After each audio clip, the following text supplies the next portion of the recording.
Hello, everybody from the World Wide Web, and welcome back to the Evening Reel. I'm your host, kwimei, and thank you for tuning in this evening for today's broadcast. I hope you guys have been having a good day, and if you notice, we're in a different place. Not too different from the normal spawn, but a little different, at least in terms of looks. I thought it would be fun to use the large islands in the game. In the props, you have the different islands, and I thought it'd be fun to explore the large island. Now, I actually do not use these islands that much, honestly. I just have them, and they seem cool, but I don't personally use them as much. So this is low-key my first time exploring it, but we're here, and today is just a very chill broadcast. I had a bit of a busy day today, so I do not have a lot of energy today, but that is okay because I only need energy for fishing. And let's go check to make sure that I have all of my bait, and then we can get started on some fishing. Here it is, the bait. Okay, great. I already have all of the bait. So, where should I fish? Where should I fish? Let's set up a cute little thing. Are you guys ready for this? Oh, you guys aren't ready for this. Oh yeah, we're whipping out the therapy seat because that's the vibe. Oh yeah, look at that. And then angle ourselves. There we go. Sit down. And now it's time to get real. Bah ha ha. Get it? Cause I threw off my cast. Okay, anyway. So, to get into something, if you could tell in the top left, there's a lot of words going on, a lot of notifications, which normally does not happen, and oh, gee willikers.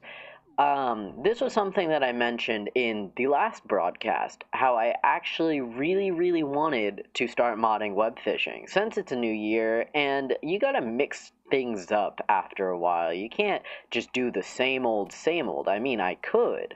I could just keep playing normal web fishing, no problem, and, will we really complain? Probably not. But I thought it'd be fun to mix it up, and we're only mixing it up a little. Hopefully in the future I'll get a little more rambunctious, but because web fishing literally just got a new update, I have not really been able to find a lot of updated mods yet because a lot of the mod developers are still updating the thing, or they've completely abandoned their project. Now, I don't know which one is which, and it's more at this point time to see which mods end up getting updated that I can use, and which ones I cannot, because there are a few mods that I would really like to use, but they have yet to be updated, and I am patiently waiting for them to update, but alas, it has not happened yet. But that is okay. I mostly have two mods that are quality of life mods, I would say. I thought I could install a third mod, but I kind of forgot. I'm not going to lie. I did a lot of rotting today. Well, I did do some stuff, but I had like a break between doing the stuff and then this broadcast, and I literally just rotted in bed.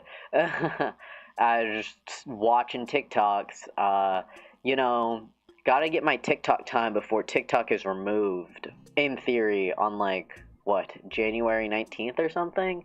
I think is when TikTok is supposed to get removed unless something happens. But I have some odd feeling that TikTok might leave. But who's to say? Maybe a miracle will happen, and then TikTok will not get banned. And there's like there's like a part of me that wants TikTok to get banned because then I won't have to use TikTok and I can finally focus on stuff that I want to do. rather than getting on TikTok. But I have a feeling that I'd probably just move to Instagram Reels, because I know that they are okay in nature. And so, honestly, I should just start posting on Instagram, do some Instagram Reels stuff, get on out there. But yeah, literally, uh, if TikTok goes down, I'd most likely just move to Instagram Reels. I don't think it would really cure any of my rotting, aka sitting on TikTok for way too long of my day, because the memes on there are fun, okay? Don't get me wrong. I also really like the Evil Burger TikTok, if you've heard the text-to-speech voice. But enough about TikTok. Let's get into something fun. Fun and interesting, which is the mod review. Because as you can see in the top left corner, we have something going on, constant notifications giving us an update. I might actually turn that off because I don't really enjoy it. But let's catch a fish and then we can explore this mod together, because it is a small little quality of life mod that you can install for web fishing. On the new update as well, I am fully updated on web fishing. This mod got updated literally like 2 days after the new web fishing. But this is what it's called. It's Fishing Plus, and the creator is named Yeater Fisher. Also, welcome. You are here. Welcome, welcome. I'm glad you're here on time. Uh, and apparently, why would everybody think that? That's not good unless you did die and now you're a ghost haunting my broadcast. Anyway, welcome, welcome. You tuned in just in time for a really good mod review. As in, I've never really done a mod review. I've done like Minecraft mod reviews like way back then. I've never haven't done a web fishing mod review. But anyway, they're just two really small mods as of right now. They're just I so um well, thank you for lurking. I appreciate that. No worries. I appreciate you lurking. Lurkers are welcome. I understand. And I appreciate that. But, oh, okay, getting a little too rambunctious, my bad. But basically, I downloaded two quality of life mods since web fishing just updated, so all of the other mods are basically out of date and I can't use them. Every time I've installed a mod that isn't like updated yet, web fishing will just straight up crash and just not launch. So these are the only two mods I've able to get for now. Hopefully in the future, once more mods are updated, I can start installing more. But I thought we would start off simple with two quality of life mods. So after I catch this, so it's the Fishing Plus. If you go to thunderstore.io, where a lot of mods are for games, you will be able to find mods for web fishing. And this specific mod is called it's called Fishing Plus by Yeater Fisher. And this is basically what it is. It's just a nice mod that improves the quality of life of fishing with extra statistics and features. Now, as you could see, where in the top left corner, I had stuff telling me about the current fish percent. As you can see right here, I have that on. And then when you catch the fish, it'll tell you what it is, I think. This fish notification is basically for the game to tell you when you catch the fish, which is really nice. And then the possible fish, the one that I also have on right here, tells me when I catch the fish what it could possibly be. And then I actually really like this mod for the auto collect buddies. If you've noticed in past broadcasts, I've never used the fishing buddies, even though I could make a lot of money off of them, and it's mostly because I didn't want to have to get up constantly in the broadcast to go pick up the fish, pick up the fish from the fish buddies. And so now we have a nifty little mod to collect my fish, so that's very nice. And so yeah, there's a lot of cool things, and you can select fish that you want to get notified about when you catch them, which I don't really need these. I think I selected them to just test out the ability, but so let me clear my throat. That is the first quality of life mod. So here, let me show you in action, though you've already pretty much seen it. In the top left, as you can see, it says the current fish chance. I actually did not know that as time went on, it's like the higher percent that you actually successfully catch a fish. I genuinely didn't know what the mechanic was for catching a fish, and now I do. And then, as you could see, when I caught the fish, it told me what 3 fish it could possibly be, which is very nice. And oh wow, it tells me what my fishing buddy catches with the quality. How nice! I really, really like that. I will probably turn off the current fish chance because I don't really need to see that all the time. LOL. But there you go. It says rolled that and it tells you the sizes. I really like that information, so I'll at least keep that on. And as you can see, they have very easy adjustable settings, and so I'm just going to casually turn off the current fish. And now, the second mod review that we have, a very small mod again, quality of life mod. It's called Inventory Tweaks by Certified Pyro on the thunderstore.io, and basically, it just sorts your inventory. I don't know if a lot of you guys are kind of picky like me, but I very much enjoy things being in order, very organized. And in web fishing, as of right now, when you buy all of the stuff in the store, it doesn't get organized in your inventory. I was going to show it before and after, but my inventory is now already sorted because of the mod. But it adds some nice, easy features in the inventory. So as you can see, when you open your inventory, everything is sorted now. So you have all of your stuff sorted. The one unfortunate thing about this mod as of right now is that there's no way to change the sorting in your inventory, but it will be in like a future update. In theory, it's written on like the website that will be a planned feature to edit the sorting ability. And then as you can see, instead of before where you kind of had to click on tools and creatures, you have little hotkeys now to switch between them way easier, along with the hotkeys to change, go through your backpack way faster than having to click on everything.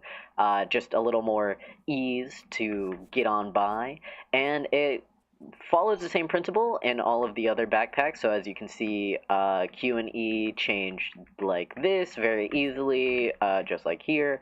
And now, the thing that I low-key kind of specifically got this mod for was the clothing. Because when I first got all of the clothes, I bought every single clothing item, and none of it was organized. It was organized in the way that I bought it rather than just organizing it in general, and it I'm not gonna lie, it really bothered me. Genuinely, it really bothered me.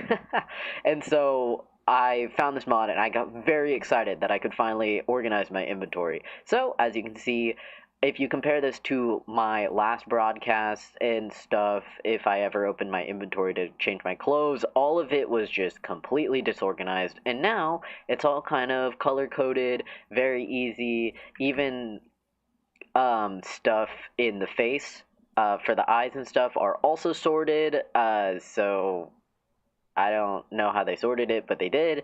So it's all sorted, and even I think no, I was just thinking about the accessories.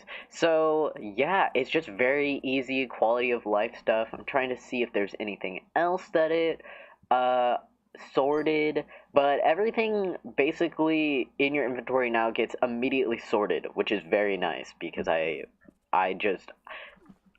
like order, and I like it. Okay, let me live my life, my organized life. Okay, I'm a Virgo. Okay, can you really blame me and my Virgo tendencies? Okay.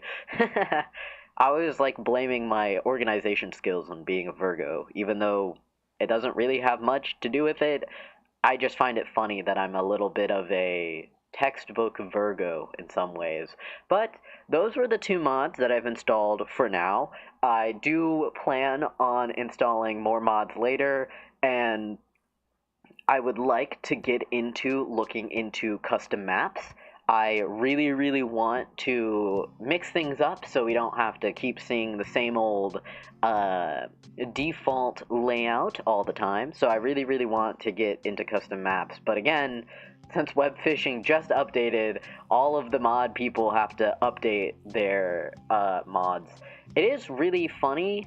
I low-key am very interested in modding for web fishing or trying to make my own mod, because I think it would be, I'd say I think it'd be easy. I don't actually think it'd be easy. I would have to learn a whole coding program and a whole program to make the game, because web fishing is made on Godot, I think it's how it's pronounced, and it's a free game developer. I'm trying to think of the word. That's the closest I can think of. It's a free program, and so literally anyone can download it. And I thought, since Godot was free and seems, I would say, straightforward. I'm not too sure if it's a very straightforward program, but I thought it'd be fun to learn. And since I learned Blender, it's like I could just combine the two, you know, and make my own polygonal things to import into web fishing. Will I ever do that? Who knows, because I barely have time to do any of my other things that I want to do, but it's a hope that when I have more time, it'd be really cool to try and mod web fishing, because I've always been interested in like programming and stuff. The only vague coding language I know is like HTML for like coding websites, but I don't know a lot about it. I just learned about it in middle school. I took some tech class, and one of the projects was just learning how to make a website. And low-key, learning HTML was really fun, and I low-key really liked coding because I was kind of fast at typing, so I was able to, like, finish coding everything really, really quickly. And then I had to help out other people because I was such a fast typer back then. Thank you to my Warrior Cat roleplay days. You will not be missed. Or you will be missed? I don't know. I have very fond memories. But yeah, and so from there, I've always had a inkling to code or even get into game development. I've thought about if I were to make a game, like what would it be about? How would it go?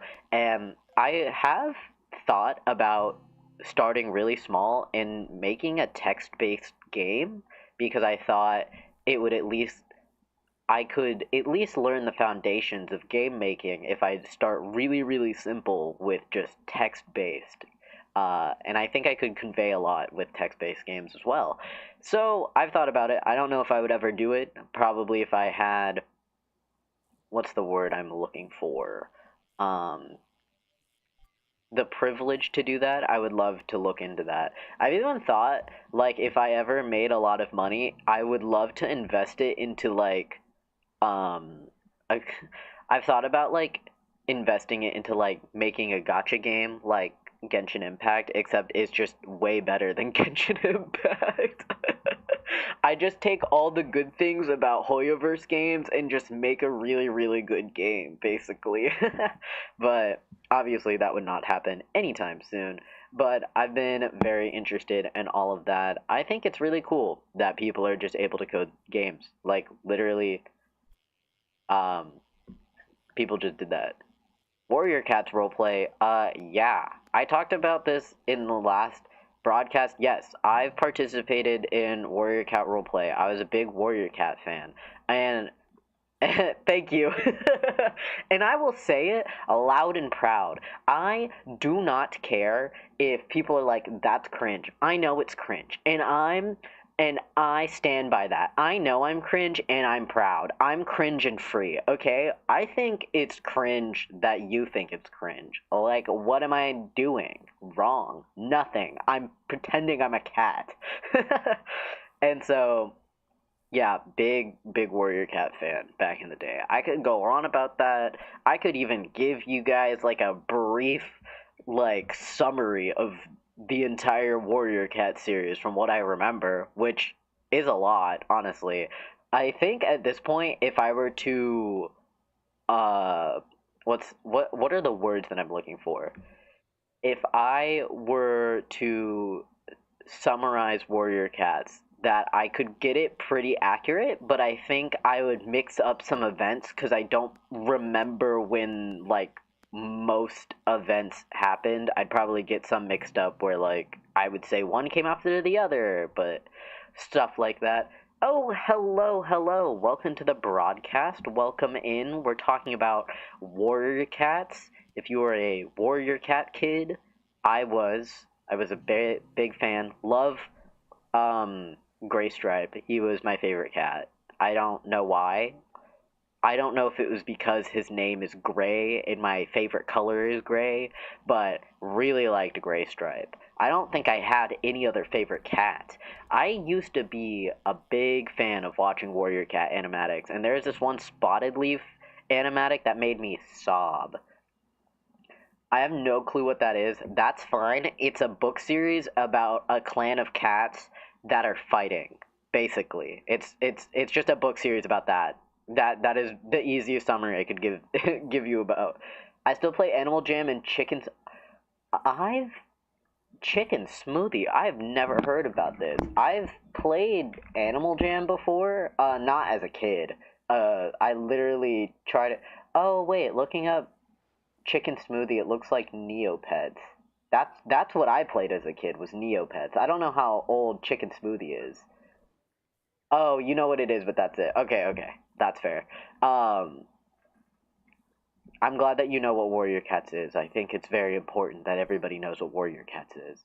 Um, yeah, I say it looks like Neopets because I'm just assuming it's just like adopt virtual pets. And I was like, oh, Neopets. That's basically the thing that I grew up on. I wish I could access my Neopets account. You know what I wish I had access to?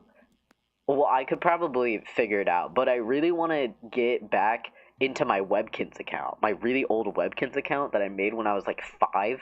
I was a big Webkins fan as well back in the day. I had a lot of those plushies. I still do. I have one of them with me still, like where I'm at. I think it's a copper wolf, um, or it's like a red wolf, and I think his name is Cooper or Copper. I don't remember, but I really really like Webkins. Those toys were super cool. I really enjoyed them. And I wish I could get access to my Webkins account. I think I just forgot the password. I'm sure I could just reset it because it's tied to my old Yahoo account. Yeah, my web fishing room is currently private. I realized when I opened the lobby, it became a little chaotic, which was not particularly the vibe I was going for this broadcast. I was planning at some point to probably do open lobbies at some point. I cannot give you the specifics, but as of right now, I'm mostly going to just chill by myself in the web fishing lobby, even though web fishing is kind of all about being social. So I find it ironic that I'm not doing the thing that web fishing is for. Well, it wasn't for socializing, but it's an aspect. But yes, opening the lobby for me failed the vibe check. Personally, I would love to do it in the future, probably just off broadcast and stuff. Uh, I have a lot of future plans for that's it. I have a lot of future plans for the future. Who would have thought that I'd have a lot of future plans for the future? I keep saying those things where it's like I just say the obvious. Like I was talking to some friends today and I mentioned someone from high school and I was like, "Wow, I haven't talked to them since dot dot dot the last time I talked to them." Like mind blowing. Who would have thought that Who would have thought the last time I talked to someone was the last time I spoke with them? Not me, genuinely. It's mind-blowing. I know. I'm basically a philosopher. It's crazy. I'm like Aristotle or whatever. He's a philosopher, right? I don't know any other philosophers off the top of my head besides for Aristotle. I don't even know if he is one. He's just in my brain connected to that as a philosopher. I actually really like philosophy. Low-key, I really, really like that. I wish I took a philosophy class in college. Philosophy. Low-key, the thinker. That's what philosophy is about. The thinker. Go to 4 years of college to be told no. No. You literally, if you major in philosophy, you're just asking more questions than getting answers. Like, all the answers you get will cause more questions, and then also probably an existential crisis, because you are questioning every single aspect of literally everything. Like, why am I alive? Who am I? What is my purpose? It's such fun questions to answer. So we love philosophy. It's just asking so many questions, which is kind of similar to psychology, except psychology is more just asking a lot of... Okay, pretend that didn't happen. My bad. I got a little too rambunctious, as in I moved my arm and knocked over my microphone. But not philosophy. Psychology is kind of like philosophy, but you're just asking a lot of questions about the brain or the mind or what are the words that I'm looking for? The intentions behind a lot of things. Or you're like, wow, what does the parietal lobe control? Or what does the frontal lobe do? Or what does this part of the brain that secretes this specific hormone do? It's so much fun! For going to college for psychology, I do not remember a lot. I mean, I still learned some stuff, but I just learned psychology so I could psychoanalyze people, okay? I'll be honest. See ya. Yo, thank you for tuning in. I'll see you later. But yeah, 4 years of psychology really led to me just psychoanalyzing everybody and just being a psychologist all the time, even though I'm not a certified psychologist, because I don't have that degree, and I don't know if I ever want to. I'm just chilling. I'm like Shane Top from Smosh, because he also has a psychology degree. Apparently, it took him 10 years to get the degree, though, but that's because he did, like, online college through Arizona State, and he was also doing Smosh at the time, so obviously it would take a really long time to get his degree. But, yeah, I'm like Shane Top. I'm just not white. I'm like the cooler version of Ludwig if he majored in psychology and wasn't a white man.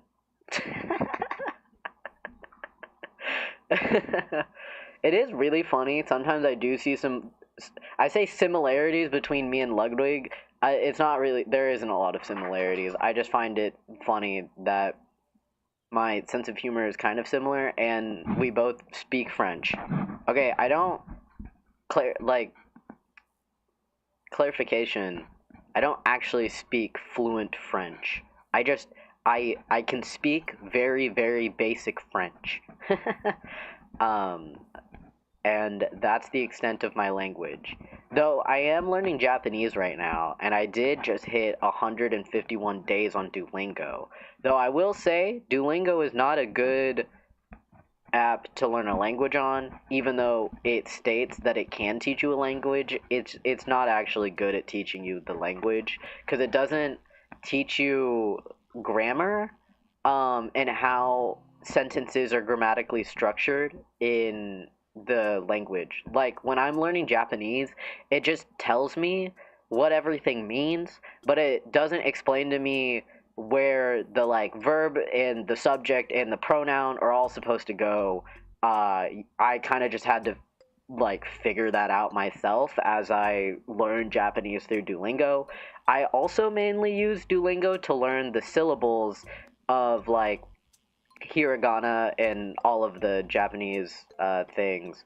I don't remember all of the three different languages that there are lettering systems. I don't know. And so yeah, I've been learning mostly syllables on Duolingo, and I mean it's been fun as long as you know the basics of the language that you're learning. Then Duolingo is like a really good. I would say it's at least a good app to have daily practice. But if you don't know literally anything about the language and you're just picking up for the first time, it will at least teach you words, which is good, but it won't teach you how sentences are actually structured, and it just kind of tells you everything, but it doesn't explain anything, which is what I'm kind of struggling on.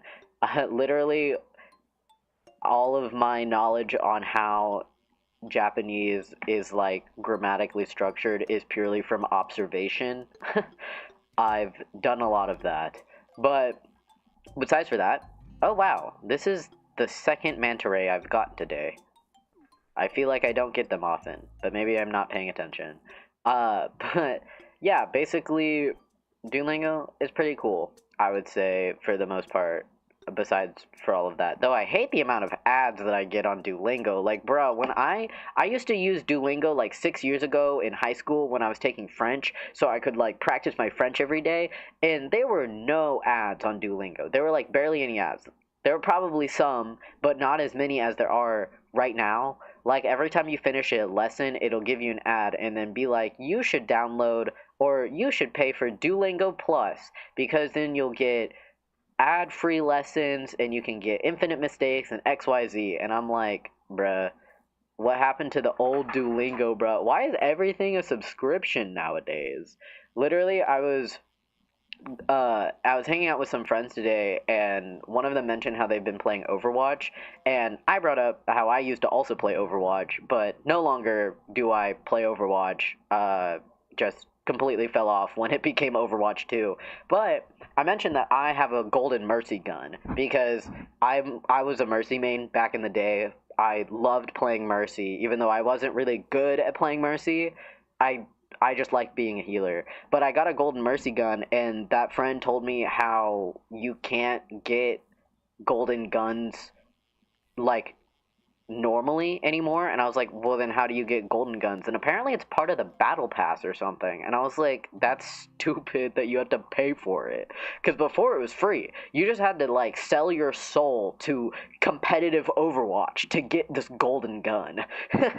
Which I did sell my soul it by grinding in hard stuck bronze lobbies back in the day. It was terrible. I was hard stuck bronze. It was awful. I should have just stopped playing healer and all of my woes would be fixed. But no, no. I decided to take the harder route by playing healer in Overwatch. But yeah, apparently golden guns you have to pay for now, which is really unfortunate because I really, really wanted to get Zenyatta's golden gun because I like to use his Nutcracker skin, and like the orbs that he throws turns into nuts. So I wanted golden nuts on Zenyatta. I thought it'd be funny, but I'm not paying money for that. If I already sold my soul to Blizzard to get the golden mercy gun, I'm fine. I'm okay. I'm not going to touch that game ever again. I did actually play the game like a bit ago because they added an event to play like old Overwatch with the 6v6, and I was like, bet. And that was super fun to go back to my roots.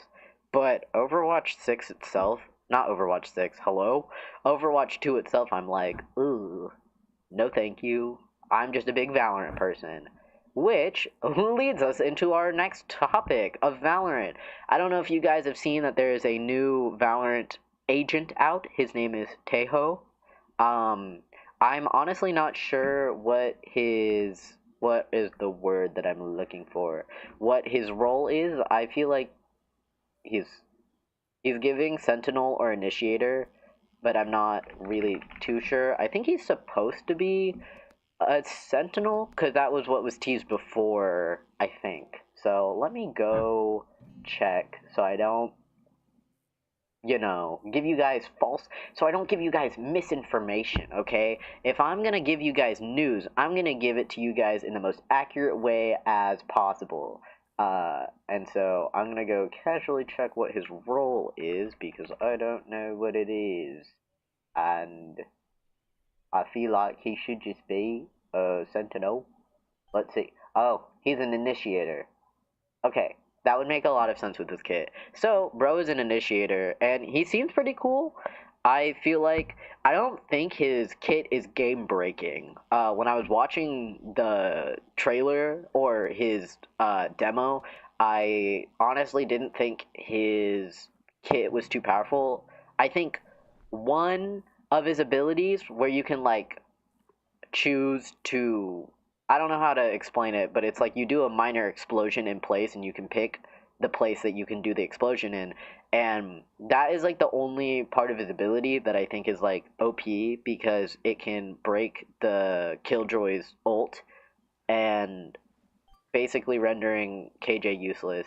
Though one of his other abilities, um you have like a little drone that you can control and run around with, and you can identify enemies with it, and its range is really big. So I think that is the only like, oh, that's actually kind of crazy, the range of that ability, because it kind of makes another agent in the game, Cypher. From what I've heard, it basically makes Cypher useless if he uses it, the ability. It's called Stealth the Drone, and yeah, it suppresses and reveals enemies, and the range is actually just huge. I'm not sure if you need line of sight to the drone to reveal enemies. Maybe that's the caveat, which is why it has such a big range, but you need to be in view, but I'm not too sure. I haven't looked too much into this agent. I've seen a little bit of gameplay of what this agent looks like from a few Valorant uh, streamers like Quarter Jade and Tarek and everything. And he seems pretty cool. So I'm excited for when he's added into the game.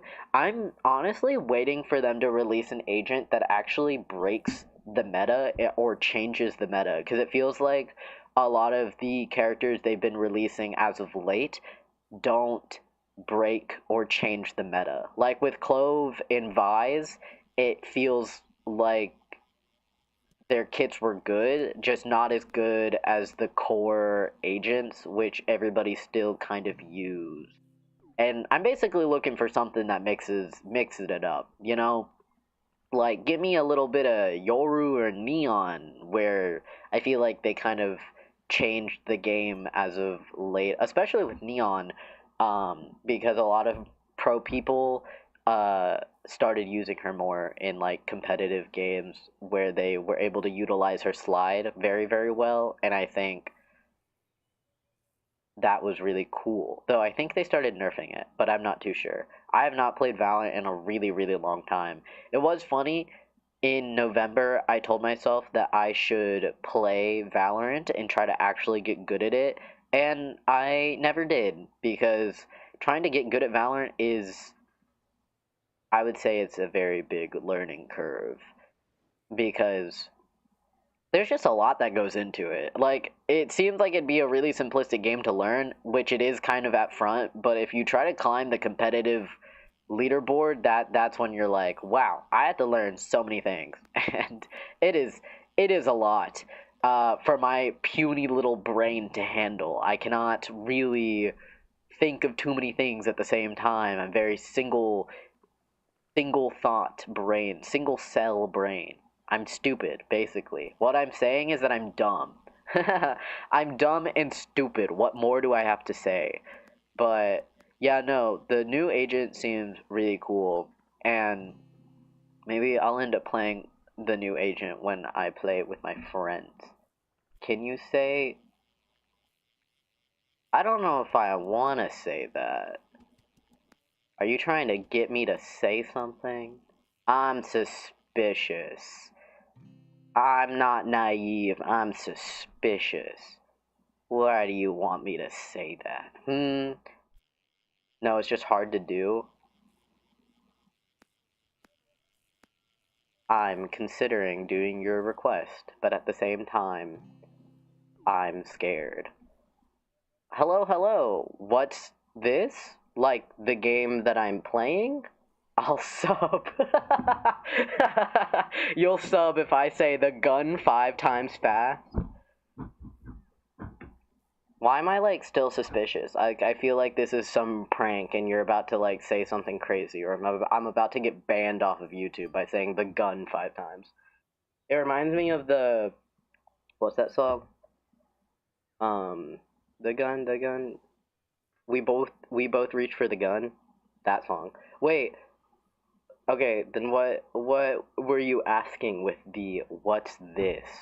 Unless it had to do with whatever I was talking about when you said that, but I don't remember what I was talking about. But welcome on in. Welcome to the broadcast.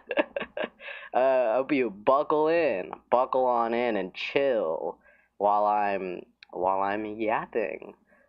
What's going on here? Just tuned in. Honestly, nothing. Okay, ignore that. Let's pretend that didn't happen. But nothing much. It's just a really chill broadcast. Kind of think of old 2011 YouTube, where you kind of just watch someone play a game and listen to them yap. That's kind of just what this is. Just another little podcast, just a little corner of the internet, you know? Just talking about Valorant, anything in between. I've already mentioned Warrior Cats at some point, talked about Webkins and Neopets. Whatever the vibe is, that's what it is, you know? And that's what this place is.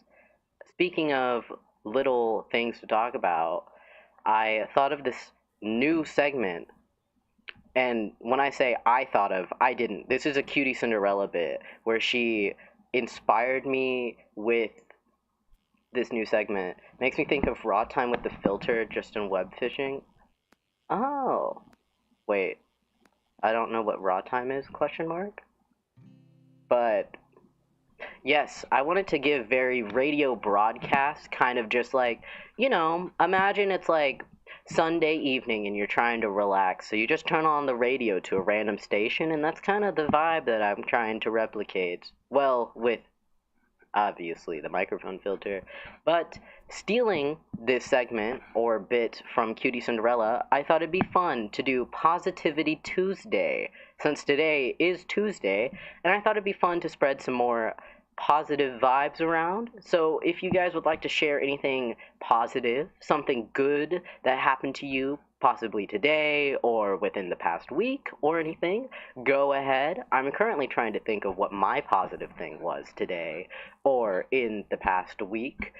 I went ice skating today, and my positive was that I didn't trip and I didn't fall.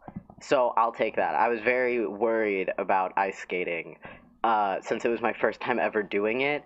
And I've gone rollerblading or skating before, so I kind of have a slight foundation. But I was a little worried about ice skating because I that seemed a little intense. But thankfully, I managed to basically lock in. I locked in and I got to ice skating, and it was really fun. It was a very fun time. I would recommend it if you enjoy that. However, it was so cold. Oh my god. It was so cold in there, which I was expecting because it would just make sense because everything, like, you're skating on ice. So it would just make sense for it to be cold. But like, wow, wowie zowie, that place was like super duper cold. And so, yeah, that was my positive today, that I did way better at ice skating than I thought. And so I'll take that as a small little win for myself, cuz you got to take the small wins nowadays with everything going on. You got to take the small wins. And so I'm going to try every Tuesday to remember about Positivity Tuesday. Did I steal this from Cutie Cinderella? No, totally not. I'm very original. I'm even calling it the exact same thing that she calls it, but like, what else is there? Maybe I'll figure out another word. Who freaking knows? Not me. I'm just a person that yaps on the internet. And You know what is actually a really good positive, guys? So, I mentioned this before about how I wanted to upload YouTube Shorts. And YouTube Shorts, you're allowed to upload more than a minute for YouTube Shorts. But for some reason, if you tried to upload the short in on the YouTube app, uh, that it wouldn't. How do I explain this? Basically, on the YouTube app, if you tried to upload a short that was longer than a minute, the YouTube app would try to get you to cut it down to a minute, even though you're allowed to upload more than 3 minutes. And so it was just kind of weird. So I was unable to use the app. But if you use the desktop to upload the short, for some reason, if it's longer than a minute, it'll upload it as a normal video, and then after a few hours, the YouTube algorithm will sort it into shorts feed rather than a normal video. And it kind of made me dejected from wanting to make YouTube shorts because I really didn't want to spam my video feed with shorts until they like switched over to the other tab, in theory, if that would actually happen. But thankfully, YouTube finally updated their app, and now I can upload 3 minute shorts through the app. So going to start finally working on more YouTube shorts to upload, because a lot of what I say is way longer than a minute. I yap a lot, and so I'm very happy about that. You made a great breakfast burrito for my. Oh, that sounds so nice. What'd you put in your breakfast burrito? What is your optimal breakfast burrito? Is that the word? What is your best? What is your go-to for breakfast burritos? I'm a very big, just egg, bacon, and potato. Put some cheese in there, maybe a little sour cream. Yummy, yummy, yummy in my tummy. Oh, um, I really like this breakfast taco from Torchy's, and like it's a breakfast burrito with brisket in it. And oh my god, guys, I love brisket so much. Brisket is so good, and that breakfast burrito is so good. Like, oh my god. If I could have a breakfast burrito with brisket every day, I'd probably get tired of it at some point, but oh my god, it would be so good until I got tired of it. Love bacon, egg, and cheese. You season your eggs with like 4 things. Ooh, okay.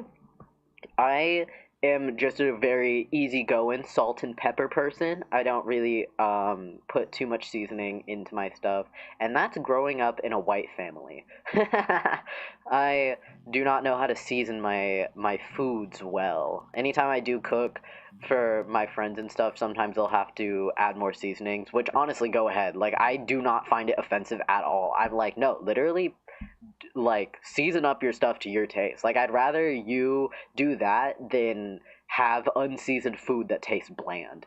And I'd rather them have a good eating experience, but um I don't really eat breakfast tacos that often, and honestly, I should look into that more. Or a breakfast burrito. What is the difference between a burrito and a taco? Is it the shell? Is it the tortilla wrap? Is it the way that it's made? Who knows? They're different words for a reason, I suppose.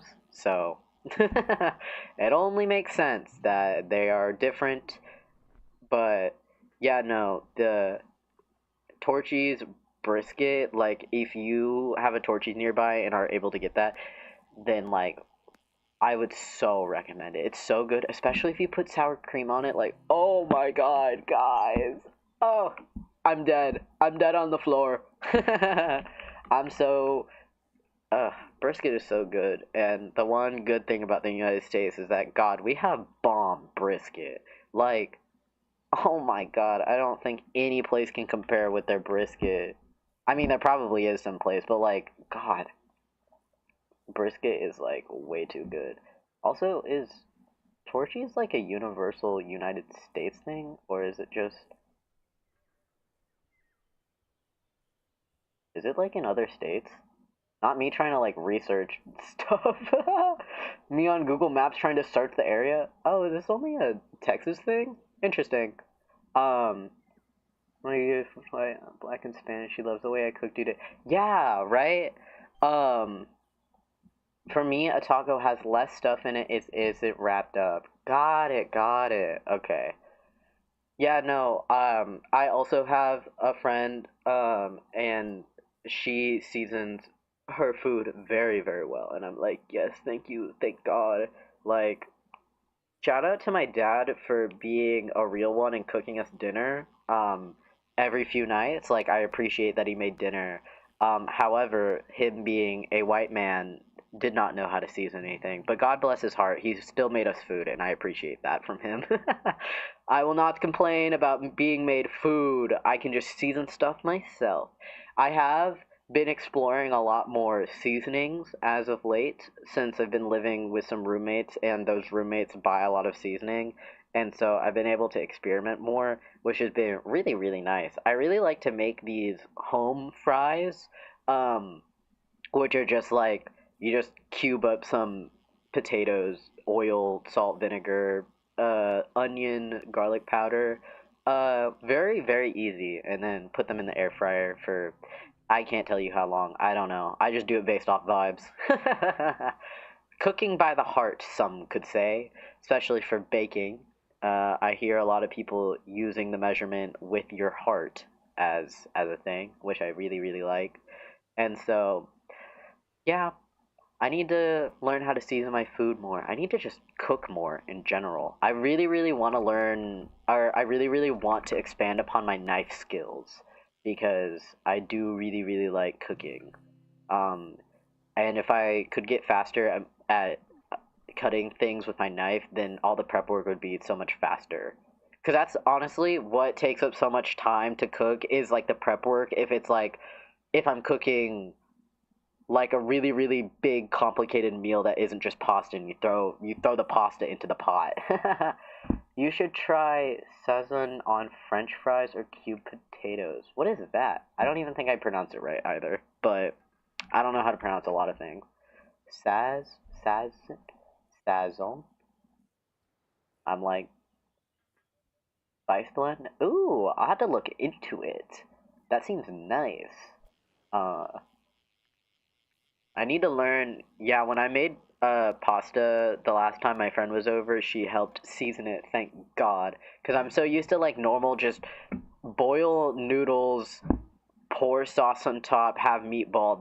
That's it. I think I would add some onion and like garlic powder, even though it already had that in there. But I would just do not add a lot of seasoning, and I need to learn.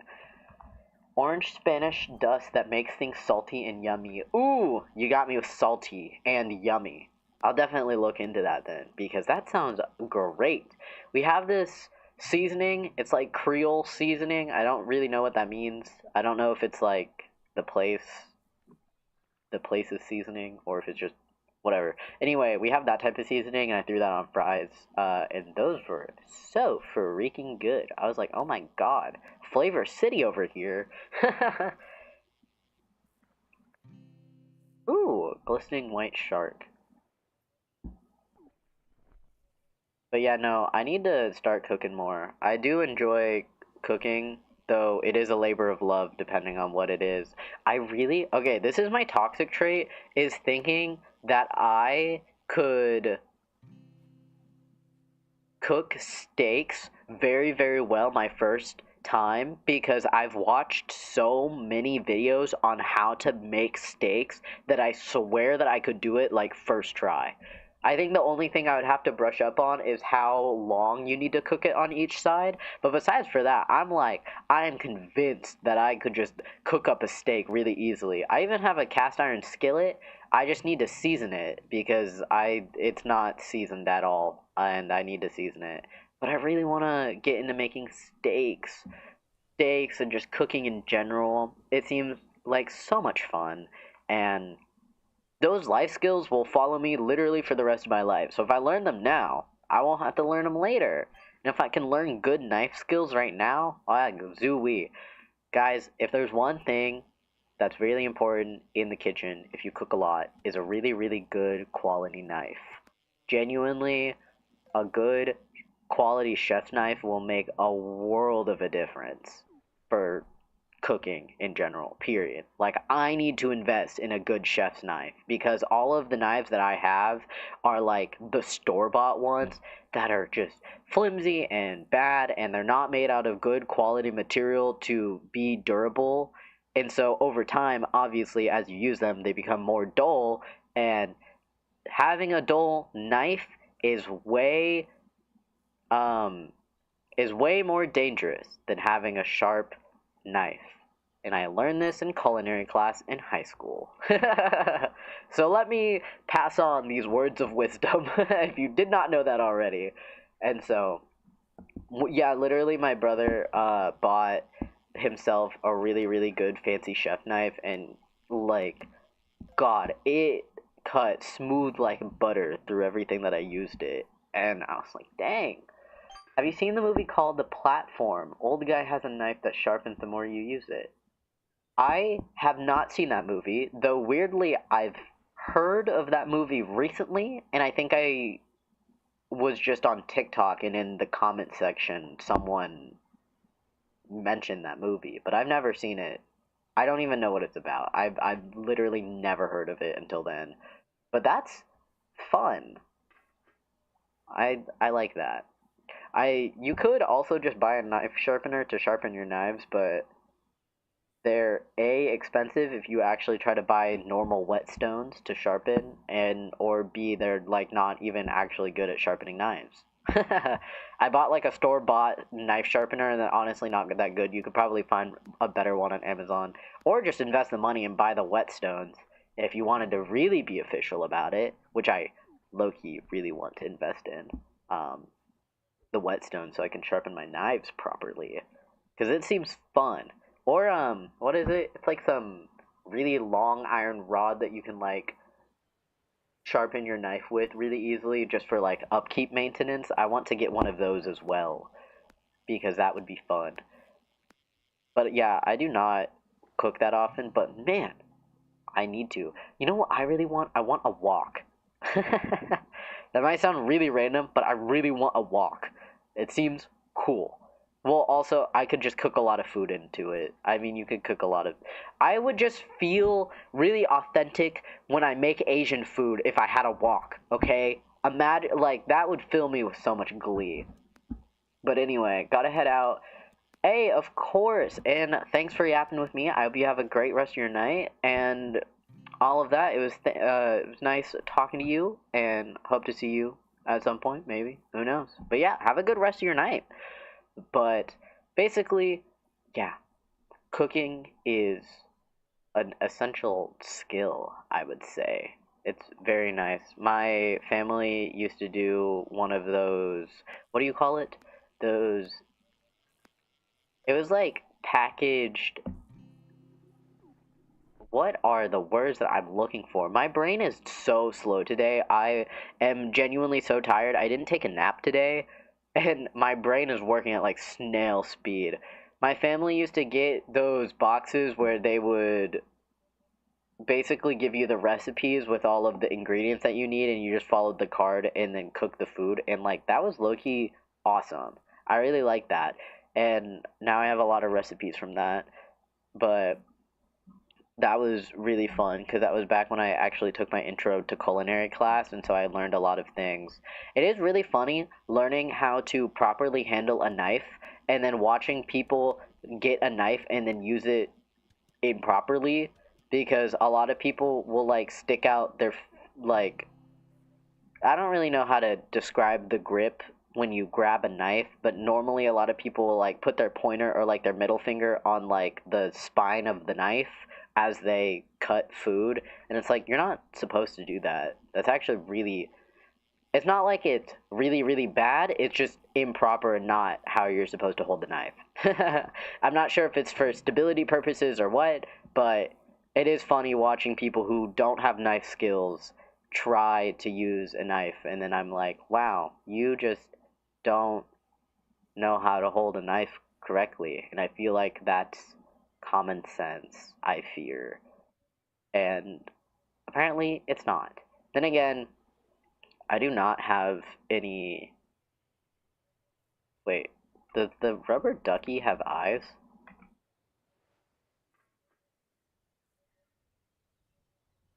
Why do I feel like it's supposed to have eyes, but it just doesn't look like it has eyes? I mean, it kind of has eyes. Okay. I was like, does it actually have eyes, or am I tweaking right now? The answer is that I'm tweaking, apparently. I'm just seeing stuff. I'm seeing things. No, I'm not actually seeing things. Guys, I'm not crazy. Don't worry, okay? Don't report me. I'm fine. I'm fine, says the crazy person unlobotomizedly. I keep getting those TikToks, and they are like the funniest TikToks I see every time. The like, try not to get scared, super scary challenge. I typed the letter P in Evil Larry's computer. And to my surprise, it brought up Pinar Explosion Chamber. And the second result was porn. And it's like, these are so stupid, but they're so funny to me. And I don't know why. It's just, that's like, just peak brain rot in a TikTok, and it's so funny to me because why is it like that? Why are the text-to-speech voices so funny, and how do they get them so realistic sometimes? That scares me. You know, I will say there's some good things about AI and obviously really bad things. I think, well, I mean, that's kind of like everything. There's a good and bad to everything, and that goes with AI as well. Like, I wouldn't fully advocate for AI. I could say it's very helpful in some areas, but I would not say it's good in creative arts when it comes to literal art and animation. But I think it could genuinely be used for some other good things. I like to use ChatGPT a lot to bounce ideas off of, or get another perspective off of my ideas and kind of just bounce back and forth between ChatGPT. A lot of my ideas for the evening reel actually, like, I got help with ChatGPT. I have asked my friends about opinions as well, but in the convenience of using ChatGPT, it's very nice, especially when a lot of my friends aren't like big content creators. So whenever I have questions about content, I kind of will just ask ChatGPT, since I'm assuming it knows general knowledge on certain stuff. But I think it's actually quite useful in really in certain ways, as long as you're not using it to make AI art. That's when I'm like, that's stupid in my opinion. But you know, to each their own. I think AI could be utilized very well, along with a lot of the other things that we have. We just aren't utilizing them well. But hey, that's life, am I right? Yeah, that's what it's all about. But oh, did you guys see the new League of Legends cinematic that they released? It's their cinematic to introduce Noxus, the Noxus universe, or the Noxus city. I'm not the biggest League lore person, so I'm not too sure what Noxus is. I think it's just another kingdom in Runeterra, I think is what the overall world is called. And I think Noxus is just like a capital or something. It's like Piltover and Dawn, or the Undercity or whatever. So I would say I'm looking forward to it, I guess, since I think I will definitely watch it when it comes out, but as of right now, I'm not too intrigued to like really want to get into it, mostly because I don't know a lot of League lore, and it's just not pulling me in like Arcane did, but I think it's just because I really liked Vi. And obviously, since Vi isn't in it, I'm not saying I'm not gonna like it, but it just hasn't really pulled me in. But the cinematics looked great, though, from what I saw. And Mel is back, so that's cool. Mel is such a girl boss that I'm like, yes, girl, go. You keep slaying, girl. Like, I cannot believe it. This girl is slaying. We love Mel Medarda. Mel Medarda? I think that's what her name is. If that's how you pronounce it. Something close. Something like that. I don't remember. But yeah, that new cinematic came out and it seems really, really cool. And I'm looking forward to seeing where that ends up going. Though I probably will wait to watch all of that whenever it fully comes out and stuff like that. I'm like, wow. Thank you, Fortiche, for giving us more really good quality animation alongside with hopefully what I'm hoping is a very complex story with complex characters like they did in Arcane. I really hope they don't decide to try and water things down and spell things out for you. I hope Fortiche and the writers for the Noxus universe will keep everything complex as they did before, because complex media, in my opinion, is very lacking, and I would like more complex media for people to talk about in an in-depth discussion. Except we are in a world where we can't have discussions anymore, it seems, but that's okay.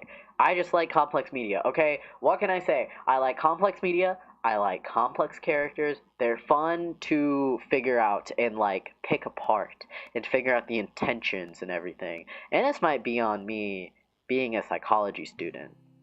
I'm not a student anymore. I don't know why I said that. I graduated already. This is for being a psychology major. Uh, this is probably why I really like complex things, because it's fun to figure it all out, since there's a lot more to everybody's perspective than we realize. Smile, be open-minded. Positivity Tuesday. Thanks, cutie Cinderella. Love that. I'm also excited for later this month when when competitive Valorant starts up, because I love me competitive Valorant. I was so into it. I've been into competitive Valorant, like, not playing competitive Valorant personally. I really just like the competitive season going on. I have tuned in for the past 2 years. I like to watch Tarek a lot. Like, I will literally subscribe to Tarek on Twitch for 6 months, and during those 6 months, it's all just Valorant. And I am so excited for the on season and to see how all of the teams do, because I've seen a lot of shuffles with all the teams, and like, the team that I was rooting for last year was Sentinels. I mostly kind of root for the most popular team. Like 2 years ago, I was rooting for Evil Geniuses because they felt like the underdog and everything, but everybody was kind of rooting for Evil Geniuses. Well, anyway, and so Sentinels was the team that I was rooting for last year, and they did a big roster change because Tens and Saucy retired, so they got, I think it's Bang and oh shoot, I'm forgetting the other guy's name off the top of my head, but he's from Carmen Corps, which was a French Valorant competitive team, I think. But I'm looking forward to the Sentinels on season and all things Valorant when that all starts up, especially for the what is it? The game changers, like the tier 2 teams, because I'm a big Moist. No, they're not called the Moist Moguls anymore. It's a Shopify Rebellion X Moist Moguls, I think. I don't remember. But yeah, basically, I'm going to be watching a lot of Valorant, and I'm honestly debating if I wanted to do a watch party with Valorant stuff, because that'd be fun. Anyway, what is there thoughts on the bird flu in the US? You grab eggs. Wait, really? Okay, I think I kind of heard about that, but I honestly don't know too much about the bird flu going on. I think I vaguely heard about it on TikTok, but because of the bird flu, I'm assuming that there's. So is it. I'm trying to like. My brain's like, is it the flu for birds specifically, or is it a flu that we got from birds, which is why it's called the bird flu? I'm like trying to understand what the bird flu is. Is it only the flu that affects birds? Anyway, that's really interesting. About that, I remember before, wasn't there an egg shortage before for some reason? I don't remember why. Oh, I think it was just because there was just a lack of, not lack of chickens, but people were consuming too much chicken. I don't know. Anyway, I have no thoughts about the bird flu because I don't know much about it. I have not kept up in in that regard of United States news, I would say. It's mostly infecting pets, birds. There's only a few. Oh, that's good. Oh, I might have heard that about pets. Because I have heard about things with, like, cats in the flu, though I haven't heard too much. But okay, so not too much human crossover, thankfully, but it's affecting a lot of pets and birds. That sucks. I hope it doesn't get too bad. I have heard that there's, like, another, like, I don't know if it's a disease or just another sickness going around that got found out in China again, or they were the first country that reported on the sickness. It's not like they created it. And so I heard about that going on, which I found super interesting because I we do not need another pandemic.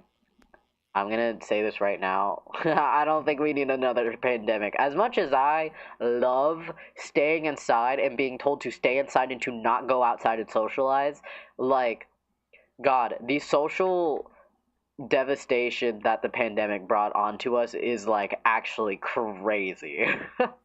uh, the the drastic difference between pre-COVID, post-COVID is, like, actually insane to me.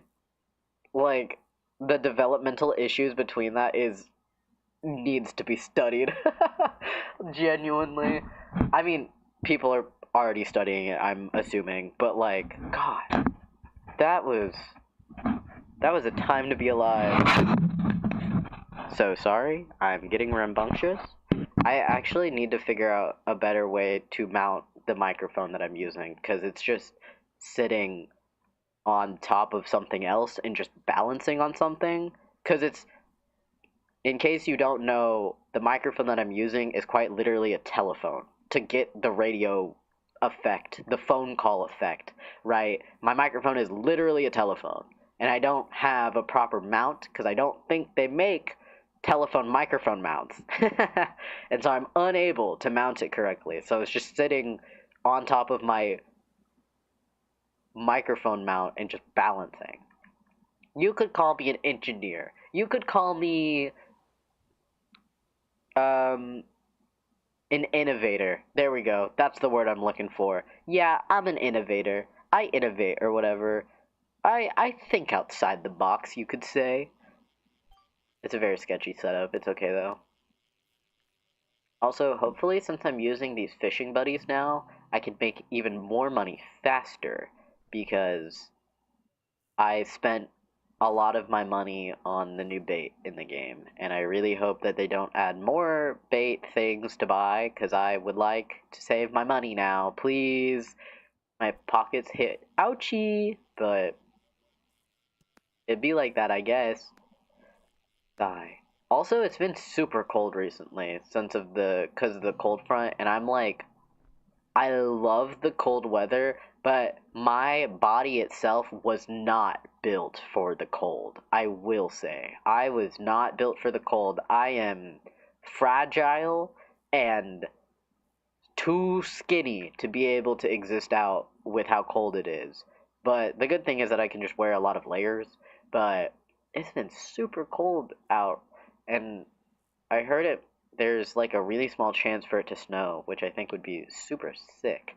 I've not seen snow in a long time because I do not live in a state that snows. Period.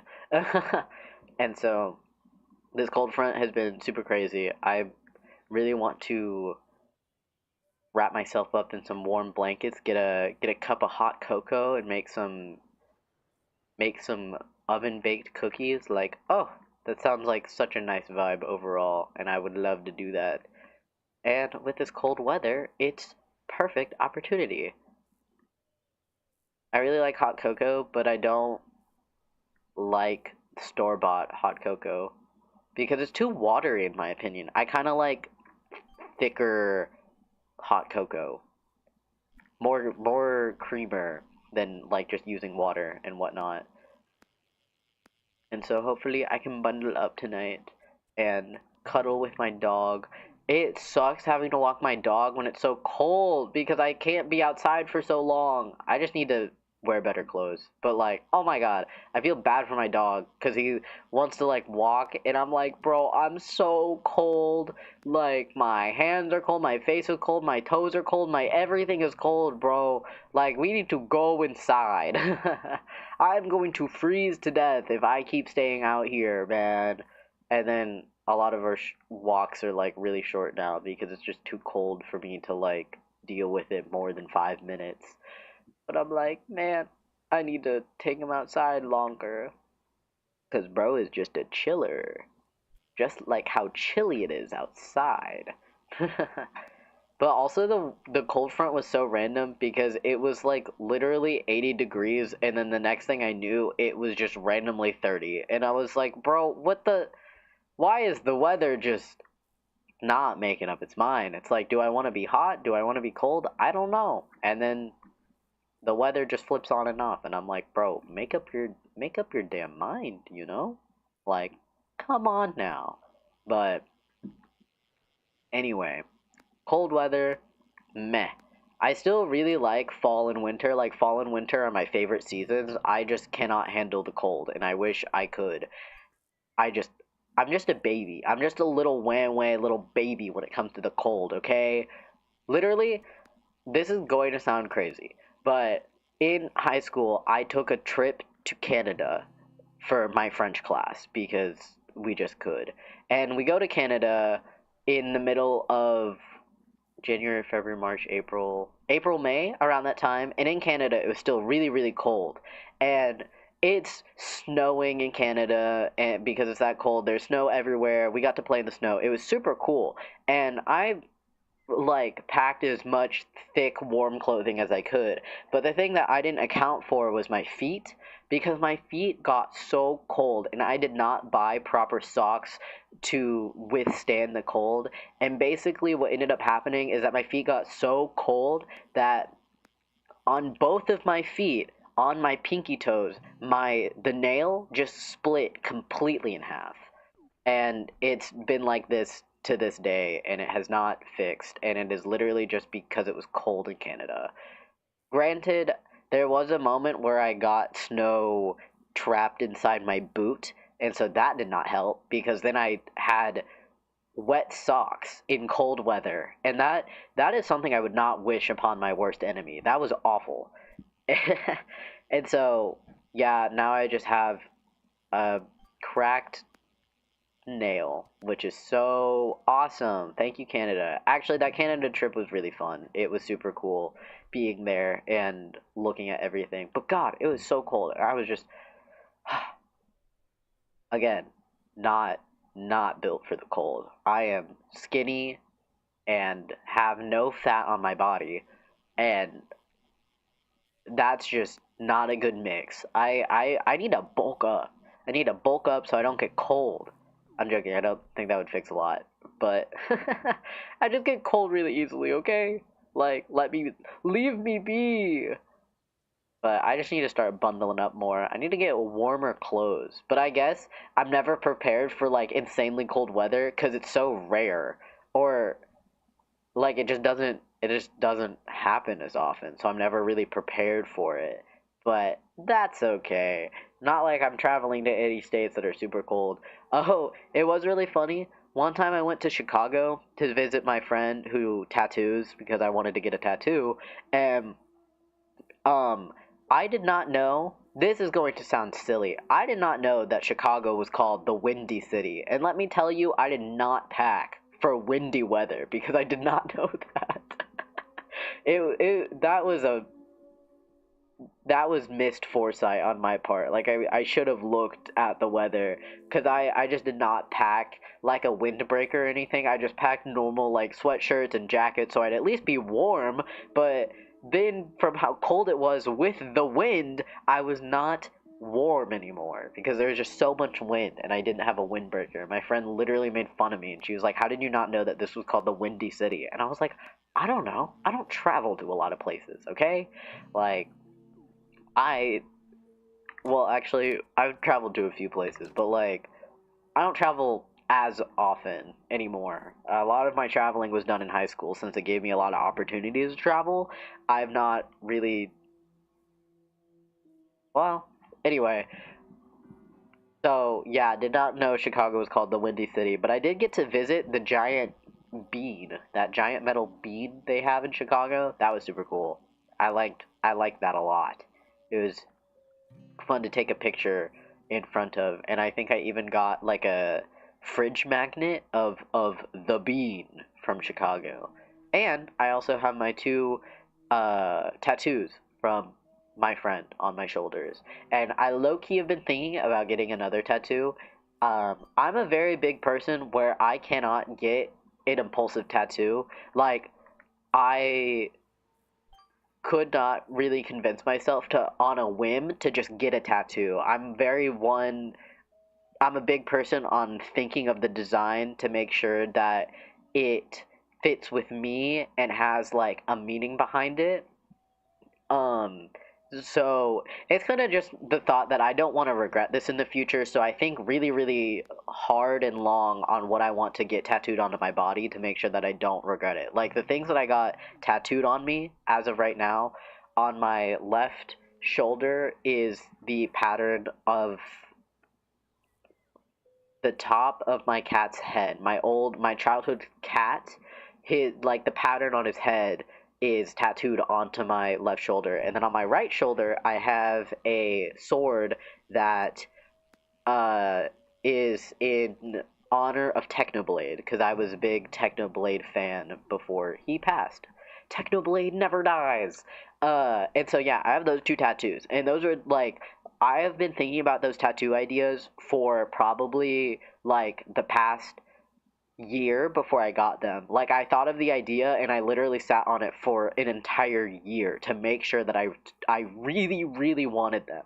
And I still really like them. I think I would have just chosen a different place to put them. But obviously I cannot take that back because they are permanently inked onto my body. But I still really like them. Um and so I have another idea for a tattoo, which is this might sound a little silly, but it is Genshin Impact inspired. It would be one of those low key tattoos where it's like if you know, you know, but if you don't know, it just looks like a cool tattoo. And those are the tattoos that I like personally, are the ones that represent things, but like if you haven't seen it, then you won't know. And it's just like it's one of those like I'd say it's an inside joke, but you know what I mean. It's like a little secret to have. And so I really wanted to get a Genshin Impact inspired tattoo. And I would. I'm just a big person on just wanting tattoos that kind of decorate my body more than getting tattoos like I'd say normal tattoos, but it's like, you know, just getting random stuff. I mean, hey, if you have random tattoos, good for you. I'm not saying that's bad. But personally for me, I have to think a lot about my tattoos and stuff like that. But for example, for when I say decorating my body, if you think Anthony Padilla and his tattoos, that's basically the vibe that I wanted to go for with the nice lines and stuff. I also have a specific style of tattoo that I would like to get at some point. I don't know how to describe it though, but it's really cool in my opinion. If I knew how to describe it, I totally would, but I do not know how to describe that. But yeah, tattoos are really fun in my opinion. Like when I got my tattoo, it was honestly fine.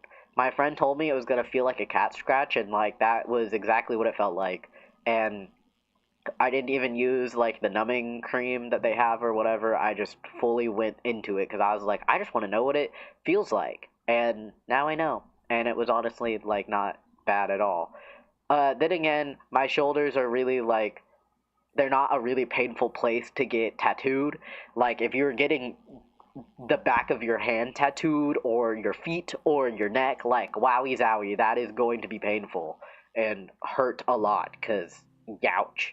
Which is really funny I say that because the tattoo that I want to get, I kind of want to get like but either between my shoulder blades or kind of like in that area like right below my neck, kind of where it's still covered by my collar if I were to put on a shirt, like that area. And if I get a tattoo there, wowie zowie, that's gonna hurt and be very, very painful. But I think it would be really cool in the end.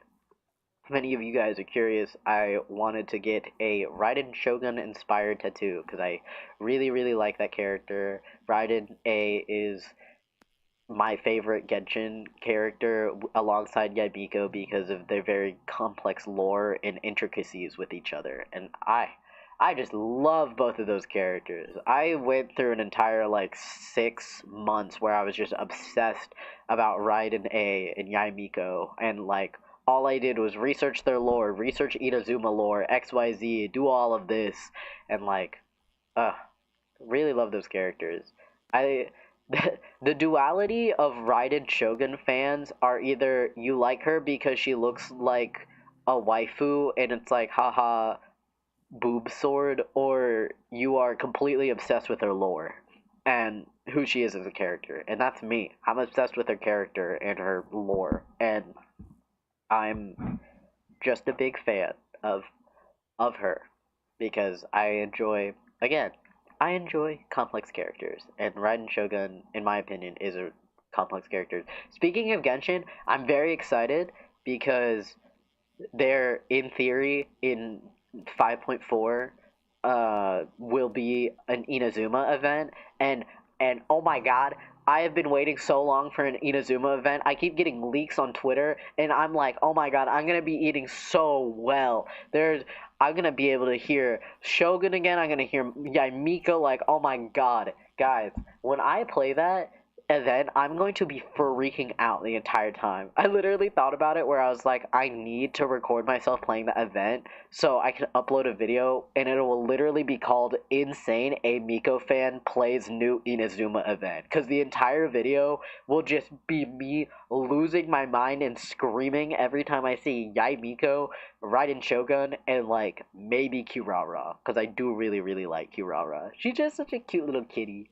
And so I am so excited for that event. I was unable to play, like, there's already been an Inazuma event before, but I did not play Genshin at that time, so I was not able to like participate in the event. But like finally they're making another Inazuma event, and I'm so excited because I just really like Inazuma and Raiden Shogun, okay? She's really cool. I'm trying to think of my other favorite characters from Genshin Impact, because Raiden, Shogun, and Yaimiko are obviously like my top favorites. I'm trying to think if I just have like a normal favorite. I do really, really like Kirara. I like all of the cat looking people. So like Kirara, Keqing, Lynette. Big fan of Lynette. She is my favorite twin. I will say that every single time. Lenny versus Lynette, it's Lynette every single time. Sorry, Lenny, you're cool, but your sister has cat ears, and that's awesome, and I just want to pet them, and like I just want to treat her so well because Lynette deserves so much love.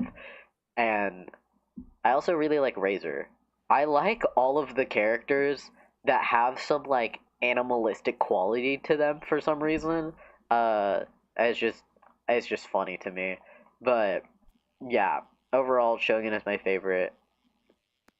I think if people asked who my favorite would be, I would say Yaimiko.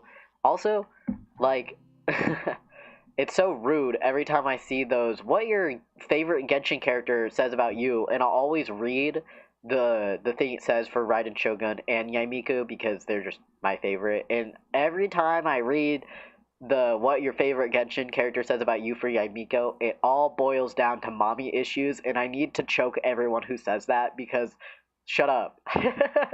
Why are you guys all on the same page? Shut up, okay? Stop talking, okay? God, leave me alone. Let me simp over the Kitsune, okay? She's just cool because she has really cool lore with Raiden Shogun. God. Do you plan on continuing the Danganronpa dub streams in the future? Oh, of course. I think I've talked about this in other broadcasts, like intermittently, but I do plan on doing Danganronpa 2 because I'm gonna be real with you. that was why I did the Danganronpa fan dub in the first place, because I really wanted to do a fan dub of number two. And so I definitely plan on doing Danganronpa 2. It was the hope that if I could get everything together, I really wanted to try and do this project this year. Um, but I'm honestly unsure if I'll be able to do it. It obviously depends on a lot of things, and if I can find the people to voice the characters, XYZ, availability, whatever. So I do plan on doing that. Danganronpa 3, I would really, really like to do, but I'm really unsure how I would do that because there are the mono cubs, and I don't. Basically, the more people you add to the project, the more it's hard to find availability and like days that everybody can meet, right? So I want to keep the voice actors to a minimal to a really small number as possible, and that seems unlikely with Danganronpa 3, but I'm still thinking about like how I would do that, but that's like way way way way in the future. Like I'm not planning on doing that now. And then I know Danganronpa has a spin-off game of the Ultra Despair Girls. I do not plan on doing a fan dub of that, period. I think I might just do a normal let's play on it at some point because I do have the game, but personally I that game is freaky to me. And so I don't think I would actually do a fan dub for that. But yeah, when I did the normal Danganronpa fan dub, there was a little bit of a struggle in production, mostly from how long the game was. Um, Especially when you're voicing every single line, it adds so much more time to do the thing. Because that doing Danganronpa fan dub, I think that whole production lasted like 3 to 4 months when I was hoping it was gonna be a lot shorter. But for the future, for Danganronpa 2, I have a improved plan on how to do a fan dub for that alongside um to like make everything shorter to make the project not last as long for everybody involved because I don't want to make a project that takes like half a year or whatever. And so I've been thinking a lot about how I want to do the production on it and XYZ and stuff like that. So yeah, hopefully I could look into doing the project later this year. Again, depends on everything, but it is on the radar that I would love to at least do Danganronpa 2 because I I will admit this right now. I will be selfish and give myself Nagito Komeda and Gundam Tanaka because those are the two characters that I so desperately want to voice act. um, Nagito was basically my favorite in Danganronpa 2, and I would like to do him justice by voicing him in Danganronpa. If I, in theory, doing the fan dub, I would love to voice him because I think I can do a good Nagito impression, or at least have my own spin on it. Plus, I do have experience voicing Gundam Tanaka and Nagito Kameda in another fan dub that I did. That it didn't finish. We literally got to like the class trial of chapter one, and then the project fell off. But I got to have a little taste of voicing Nagito and Gundam, and I was like, yes. Technically, I could do Monokuma, but that's way too much yapping. Literally, I was like, that's so funny if I make myself voice Nagito, and I'm obviously voicing Hajime Hinata because he's the main character, and I'm like, wow, the first like hour will just be me straight up yapping to myself because the start of Danganronpa 2 is literally just Nagito and Hajime like talking to each other. So that'll be fun. And I am selfish to give that to me, but I don't care because I want to voice Nagito. And so hopefully the project will come to fruition because I actually do really really like Danganronpa. It is one of my guilty pleasure animes because I know it's not the greatest anime or the greatest video game out there. So, one of my favorite guilty pleasures, I would say, along with Sword Art Online. Those are like the two animes that I don't really like saying are my favorite because A, there's a lot of things wrong with them, and that's it. There's just a lot of things wrong with them, period. Like, if you've seen both of those animes, you know what I'm talking about. And so, Yeah, I want to do that again. I've been meaning to replay Danganronpa 2 to like refresh my memory and see the layout of Danganronpa 2 to figure out everything. And boy, do I miss it. I miss playing Danganronpa. That game was super fun. I even tried to get back into Danganronpa V3 because I really that game. Okay, Danganronpa 2 I think will always be my favorite in terms of nostalgia because that was like the game that I was obsessed with. But Danganronpa V3, like on God, that besides for the ending, that version of Danganronpa was so good. I loved the graphics. I loved the improved like trial system, and the executions in the game were so amazing. They were literally like chef's kiss. I loved every like execution that they had.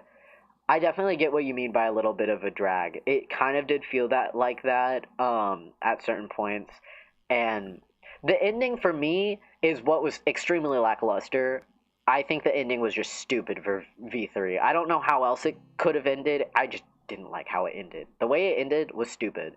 But besides for that, I really liked the art style and the executions. That was really cool. The characters were also really interesting. Though I will say I despise Kokichi Oma.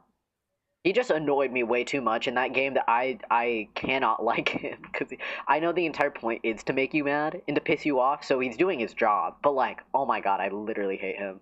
Um, yeah, V3 was the worst ending. Um, I don't know. Out of all of them, I'm trying to think of what my favorite ending is, but honest to God, all of their endings are so cliche in nature that like I don't know which one I like the most. V3 was terrible, period. I think Danganronpa, like the first game, that ending was really good nostalgia factor because it's like you didn't have a template of how this game was going to end, and it was just really cool that they got to escape. And then 2 just felt a little cliche with its ending, and and then again, V3 was just a disappointment. Literally, when I they hit me with that ending, I literally had to pause the game, and I was like, "No way are they pulling this BS right now?" And no, they were. That they pulled the BS, and that was how Danganronpa V3 ended. And I was like, "That I want them to make another Danganronpa game just to make up for that terrible ending in V3." Even though they can't really make another Danganronpa game, I don't know why they would. There's not really a story to go to it anymore. I mean, I guess V3 didn't have a reason to be made. If I'm really thinking about it, it didn't have a, it didn't make sense to be made. Um, I have heard that there's some Danganronpa fan games out there, which I would low-key like to check out at some point. I've even thought about making my own Danganronpa like fan game. I thought it'd be fun, but there's a lot of thinking and planning that goes into that I'm like, oh wow. Maybe at some point in the future, I think it would be really cool. But um, yeah, I have a lot of thoughts about Danganronpa in general. Good overall series for like the core aspect of murder mystery type thing. You should totally stream fan games. I was thinking about that.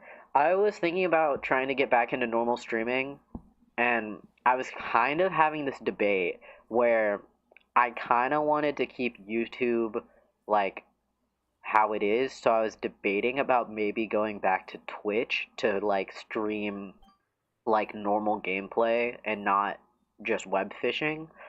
Um, but I don't know. I'm still thinking about it because I have had the itching to try to get back into streaming, just again normal games and stuff like that. But I haven't figured it out. Um, and I like the weirdly established thing that I have going on with YouTube. But we'll see. But yeah, I would love to stream fan games and see what some of them have. Though I know a lot of them aren't finished or most of them are incomplete because obviously trying to make a fan game is so difficult. And like props to them for making it. So like love that. Where can we find your Twitch? I think on my channel. Nope, I lied. Give me 2 seconds. Give me more seconds. My username is the exact same on Twitch. It's also kwimei. I used to stream on there like 3 years ago, and then I kind of stopped. Um, I thought I had the link. I guess because I stopped streaming on Twitch, that I just literally just stopped posting or like linking it. Anyway, that's my Twitch. Twitch.tv/kwimei. I'm still figuring out if I would do that, but I think it'd be fun. I kind of wanted to get into Zenless Zone streaming, and start streaming Zenless Zone Zero. And so maybe I do that on Twitch. Who knows? Maybe I'll just do it on YouTube. But I kind of like the established evening reel that I have going on specifically in my live streams, because it feels very organized, and I feel like it would look chaotic if I started streaming other things. But we'll end up seeing what ends up happening and whatnot. Because honestly, streaming is pretty fun, in my opinion. Though it is a little socially draining for me because it it just doesn't feel like alone time to me. You know what I mean? Even though I'm just yapping, like I'm like, oh, I need to do things when I'm streaming. Thank you for the follow. I appreciate it. Yeah, if I ever end up streaming on Twitch again for some odd reason, I'd probably make an announcement on it. I think I would get more into streaming if I had a video editor, because since I have to edit like all of my own videos, that is so time consuming. And oh my god, I just don't like editing.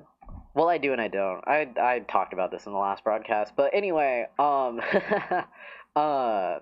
hopefully, whenever I have the time to stream more, I would love to do it because that is so much fun. Also, I think another reason why I would stream more on Twitch for video games rather than on YouTube is because I like the Twitch chat atmosphere. And plus, Twitch has a lot more emojis that you can use than YouTube. And they have like cool redeems or whatever over on Twitch. And so I thought it'd just be a better thing. Like doing the evening reel on YouTube is really simple because like I'm not doing anything crazy. I'm just sitting here and yapping, and YouTube has a chat, and that's all I need from it, you know? But streaming video games, I'm like, yeah, that's kind of where it's lacking, and whatnot. So we'll definitely see what ends up happening in the future and all of that jazz, because all of it depends on honestly a lot of things. I just need to lock in basically. High key, I'm looking for an editing gig. Just finished taking an effects Premiere Pro class and call it. Oh, that's awesome, dude. That's sick. You know, I would say, if I was actually looking for an editor, I'll keep that in mind. But at currently where I am at, I do not have the funds to pay for an editor right now, which is what I would love to do. Is be able to pay people and stuff. Like low key, one of my goals for like way later in like assuming that I keep doing content creation and I keep building an audience and everything, I would love to be able to pay like my moderators who moderate my chat. Like I would love to be able to do that. But anyway, I'll keep that in mind though about editing gig if I once I have the funds to pay for an editor, you know. But yeah, I'm hoping that this year I'll be able to motivate myself to really give it my all to do YouTube stuff, like just really grinding out videos. Because genuinely, I've realized that if I just sat down and edited the video like 8 hours a day, every single day, for like a week, I could probably actually get a video out every other week, but I do not have that workflow yet. Working on it, and so yeah, guys, I just need to lock in. I need to lock in and focus, laser focus on YouTube because this is what I want to do. Guys, this is what I've been wanting to do for literally like 11 years. Ever since I watched my first YouTube video, I have been hooked ever since. Like, I don't think growing up I ever thought that that was a thing that I could do, which was just record gameplay and make fun videos. But watching old Minecraft videos, I was like, oh my god, people do this? I want to do this. Like, I want to make people laugh and have fun. Like, that's so epic. And so here I am, 11 years later, with this channel being like almost 11 years old because I did make it way back then. It actually used to be under a different username because um, I originally wanted to I just wanted to have a different username back then, and then I ended up sticking with kwimei, which I got from my brother. He was the one that gave me this username, and I've honestly stuck with it ever since. Which has been really nice. I've never really had the struggle of like, oh, what should my username be on like any game because I always use kwimei. And this, my username is never taken. The only time, okay, kwimei is a very unique username. I've seen people have very close usernames to mine, but they have never been to the extent of literally being spelled the exact same way. But the only time my username has been taken was on Twitter. And it was one of those Twitter accounts that hasn't tweeted in like 5 years, but it just claimed the username. And I was like, bro, oh my god. That's why if you ever look at my Twitter username, that it's kwimei with two eyes because someone took the original kwimei. And I'm like, that's messed up, man. This is messed up. I can't believe it. Like, I don't think this is just, again, I think it's a pretty unique username that not many people will have. It's also so unique in nature that many people mispronounce it upon first look because a lot of people think it's pronounced kwimei, but no, it's kwimei. I think people would pronounce it correctly if I had two M's in my name, but because I don't, they think it's kwimei, which is fine. Like, you can say it. I don't mind. That's just not how you're supposed to pronounce it. That's also why I shortened my like name to just Quim because I thought it'd be easier for people to read and like say, especially if I meet online people and whatnot. And so it'd just be easier to say Quim than trying to figure out how to say Quimei. Uh, and so yeah, it was always really fun going on Twitch and subscribing to people like my favorite streamers and stuff and having the stream notification pop up where it's like, Kwimei just subscribed for 12 months.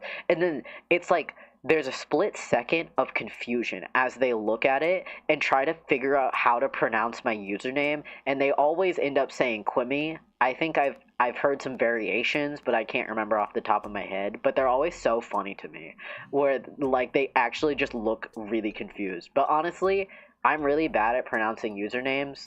For some reason, I just don't know how to pronounce things correctly either. So I can't get too mad when I also don't know how to speak English well. But it is always funny seeing the struggle of people trying to pronounce my username. Though for some fun lore facts for you guys, this YouTube channel used to be named Wolf Gaming 914. And if you ask, what does the 914 mean? What were the significance in those numbers? The answer, I don't know. I just chose them. I think I wanted my original YouTube account to be Wolf Gaming, but that was obviously taken, and then it was one of those Google suggested usernames, and it just gave me the 914 and I just ran with it. And that was originally what I was going to have this YouTube channel be named and based after, and then I changed it to Kwimei. I don't know what made me want to change it. I think I just realized Wolf Gaming 914 wouldn't really stick.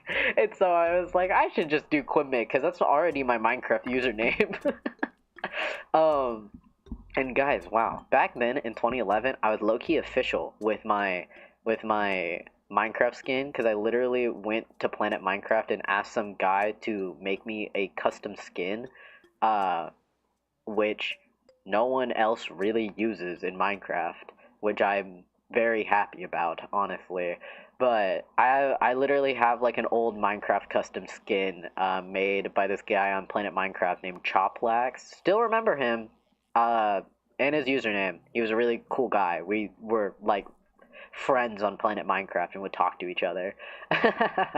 But yeah, he made my skin, and he drew me my profile picture because it used to be in the theme of all of the Team Crafted profile pictures, or it was just like that stereotypical Minecraft profile picture that, like, if you look up the YouTuber Sunday, I think he still has it. Like that style of profile picture, that was what mine used to look like.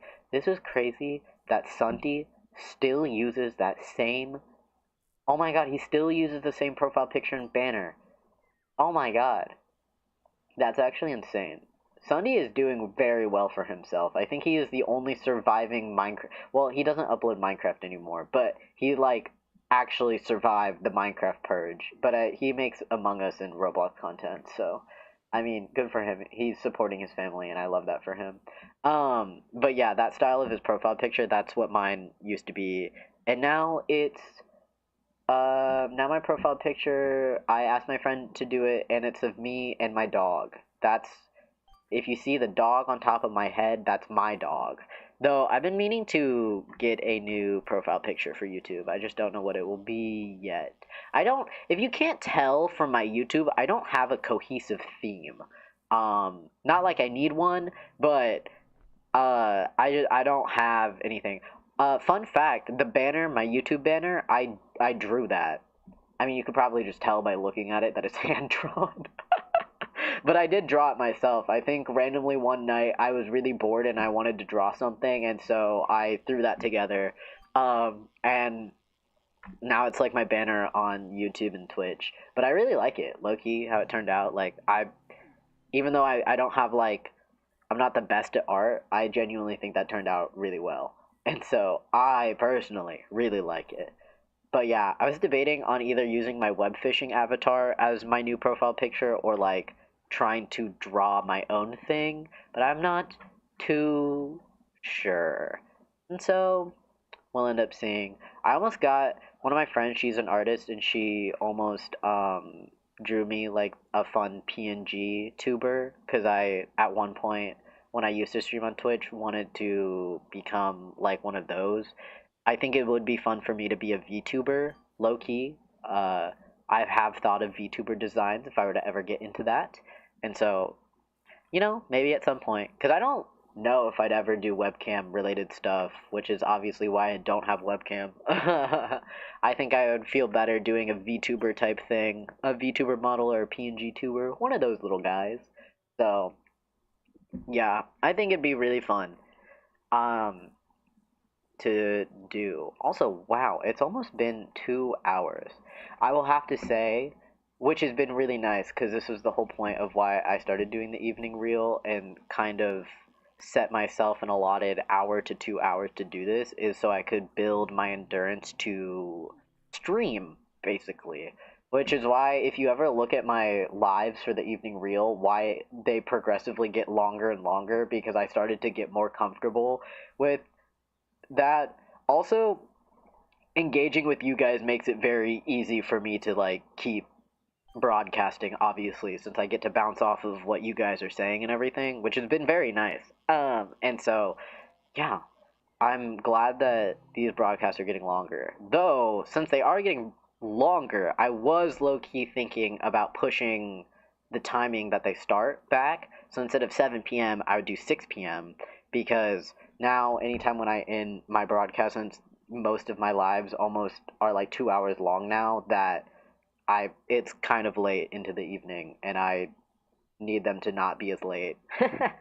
But I'll figure that out. I need to wake up earlier so I can do 6 p.m. Even though it's an hour difference. It'd be like that.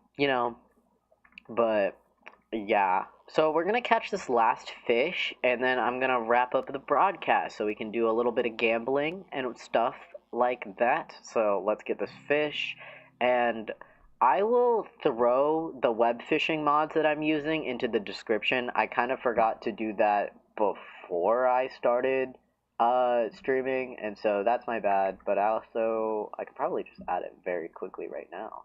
But anyway, again, just to reiterate, I'm using two web fishing mods. One is called Fishing Plus by Yeeter Fisher, and the other is Inventory Tweaks by Certified Pyro.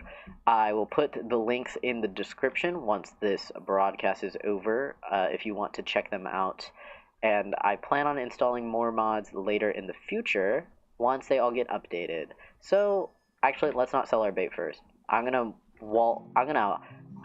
waltz my way over to the gambling place so we can gamble and make money, or like hopefully make money. Like that's just the genuine hope, is to make back money. Um. Oh, my buddies are still catching stuff. Hold up. Stop doing that. Oh wait, did I catch any more fish? That in the alpha quality? Oh my god, wow. Guys, look at my journal. It's like actually filling out. Oh my god.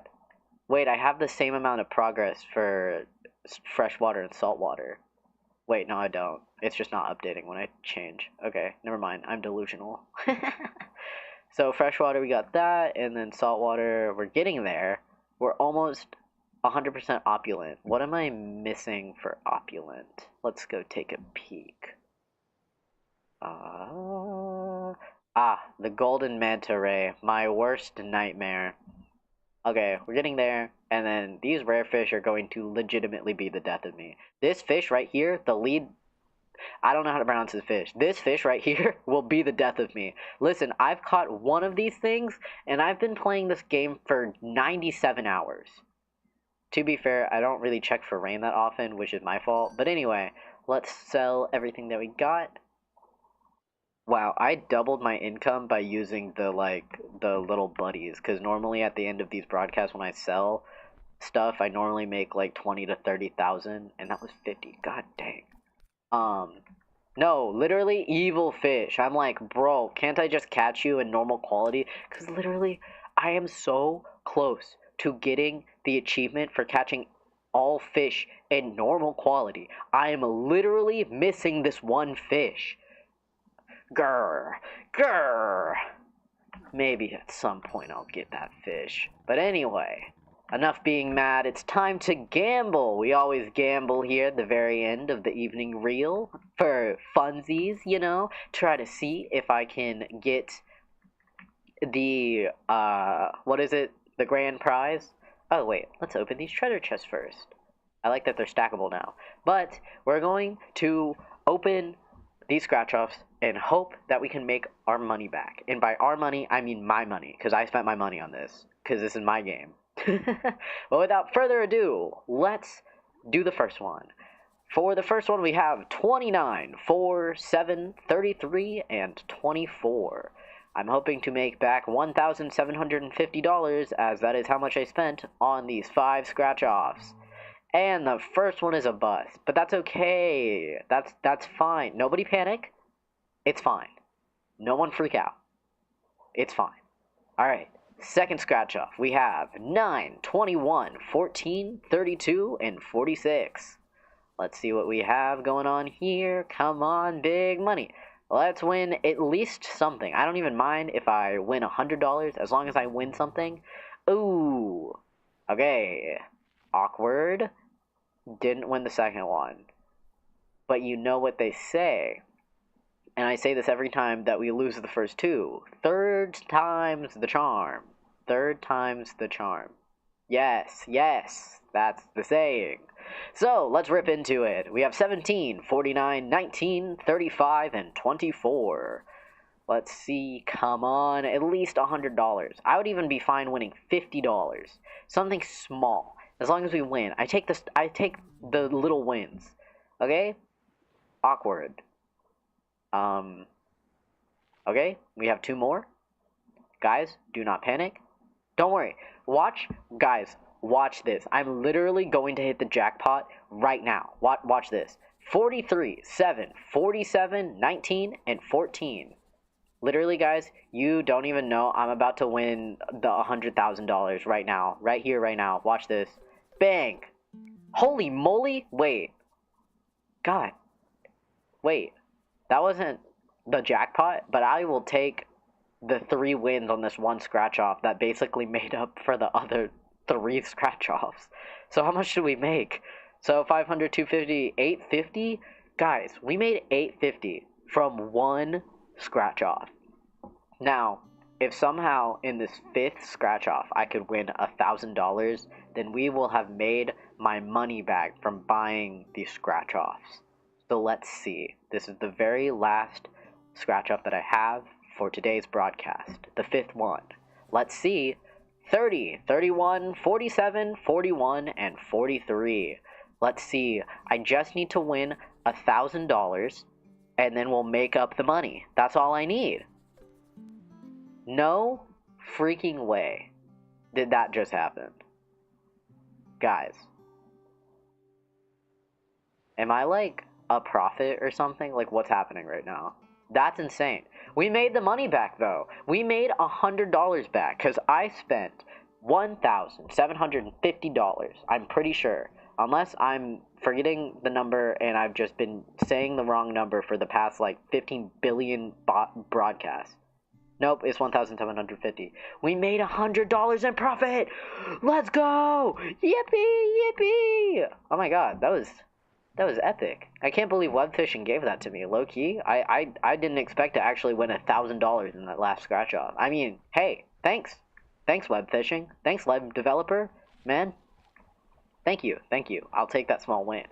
But with that, this will be the end of today's broadcast. I appreciate those who have tuned in, watching the VOD, broadcast, listening, and whatever it is. I appreciate you being here. And I will be here same time, same place on Thursday for the evening reel. Not sure how that will go, but we will see. And so with that, I bid you guys farewell. I hope you have a good rest of your night, evening, whatever time it is for y'all. And yeah, I'm gonna go eat some food now. So I will see you guys on Thursday. Bye, guys.